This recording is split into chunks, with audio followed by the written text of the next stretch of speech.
En termes de régionalisation des compétences, il est un domaine que je connais mieux pour l'avoir vécu de près, c'est celui de la très large régionalisation des compétences agricoles en 2001. Le secteur n'y étant pas du tout préparé, cette évolution a suscité dans un premier temps des inquiétudes qui sont le propre de tout changement. Aujourd'hui, je puis vous affirmer qu'aucun agriculteur wallon n'exprime de nostalgie et que pour ma part, je n'ai jamais entendu « c'était mieux du temps du fédéral ».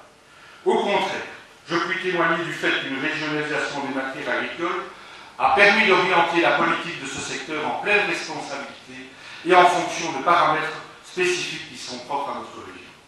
Il faut savoir que l'agriculture wallonne et l'agriculture flamande sont sensiblement différentes, notamment en termes d'intensification, et que l'évolution de la profession n'aurait probablement pas été la même dans un État fédéral. En guise de conclusion intermédiaire, je dirais donc que la régionalisation des compétences fédérales ne doit pas faire peur et qu'elle est une réussite lorsqu'elle est bien gérée, mais je suis sûr que vous en êtes tous convaincus ici. En termes de compétences, le bilan de la communauté française est nettement moins évident. Je pense que nous serons tous d'accord pour dire que l'efficience et le rapport coût-bénéfice de l'enseignement en communauté française est largement insatisfaisant.